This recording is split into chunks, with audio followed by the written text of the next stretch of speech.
What do you get when you mix a football player, a poet, and a wrestler? No, it's not the intro to a cheesy punchline, but the beginning of a complex tale about a young man from Utah and his dreams versus the world.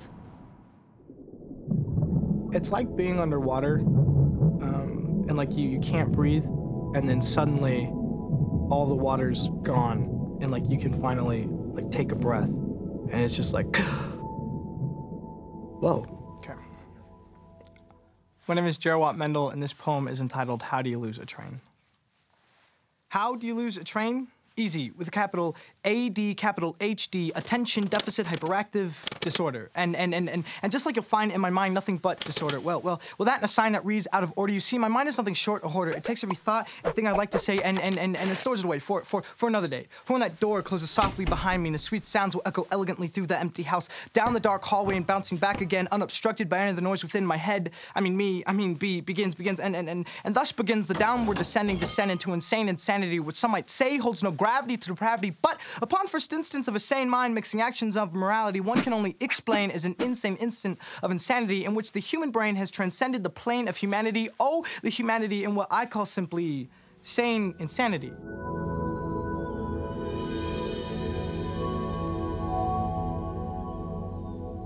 I know what words I want to use, but I cannot spell any of them, and I cannot read any of them. I have dyslexia, and so I still to this day struggle reading and writing. My full name is Jerry Watt Paul Mendel. Slightly weird, but not too bad, because a lot of people in Utah spell their names in an odd way, which I think is interesting. So it means big strong tree or one of great potential, and so I imagine that was also kind of like a prayer. When I was born, during my dedication, I stopped breathing. I was rushed to the hospital. You know, their little baby is like struggling to breathe. And so they're just like, please God, let him grow up into a big, strong tree. When I was in second grade, I was put on an IEP, which is an individual education plan, and then I was put in like special education and like resource classes. In math and science and comprehension, I was scoring on a college level. And the composite IQ was 141, which is in the gifted range. And so as a little kid to like hear, it's like, yeah, you're probably smarter than some of your teachers, but you can't seem to spell the word from or for or form. It confuses you. And so all of that stuff kind of was like bottling up inside me, that frustration and that anger and that like not understanding why I'm that way. Like, it was just like a floodgate. It just opened up and everything came out. Inside, trapped inside a cage like a bird and then sing, I'm sorry. I lost my train of thought. I 100% believe that poetry has not only helped me come to terms with who I am and accept the beauty of my story and understand my story, but it's also gotten me through school. I don't like the word stupid because I felt like everyone was calling me stupid, you know, because I couldn't write and I couldn't read. I felt like I didn't have a voice. In 10th grade, I was introduced to Poetry Out Loud. And it's a national recitation competition where you recite someone else's poem. And doing that, I found I could express myself. And it was like, whoa. Like, that was so much stuff inside of me that I was all of a sudden able to just tell people.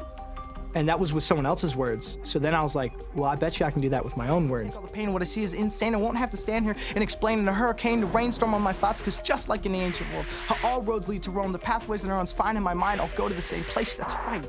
I don't write anything down while I'm crafting my poems. It's all just in my head. I like to describe it as like there's a bunch of words kind of like floating around. I just like reach up and grab one, and I kind of work on it.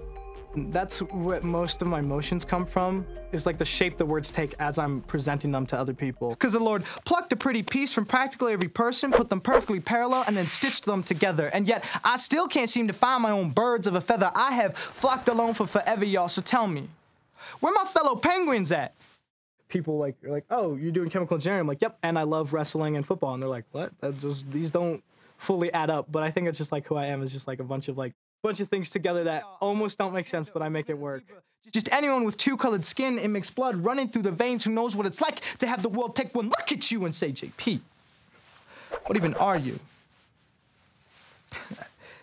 As if I owed an explanation how the 23 in me fought across oceans of separation to reach their final destination, this.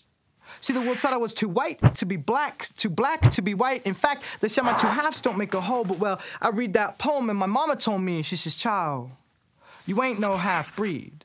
She says, child, you are whole and you are free. She says, child, you are him and you are me. She says, child, you may have German from your father, and African from your mother, but child, you are American. And never forget that. The peace that I have come to, being able to express myself and tell people what I deal with and how I deal with it or what goes on it's just amazing. It's so beyond me.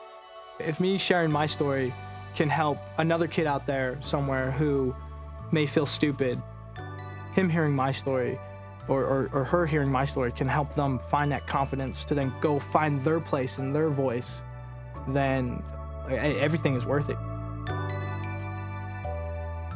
Raise your hand if, like me, you walk the perfect middle. Not a violin or viola, but a fiddle. See, I've solved the riddle. The Lord, he didn't just meddle in the middle of medical affairs of things he didn't understand. No, he had a detailed and intricate plan. We were all made by the same Renaissance man. A creator greater than Donatello, Raphael, and Da Vinci. So subsequently, eventually, I hope you all come to see the same thing I have. That in this Sistine Chapel we call a world, we are all just paintings on the wall in amongst you. My fellow creations, clay animations and stone liberations, I have found my home.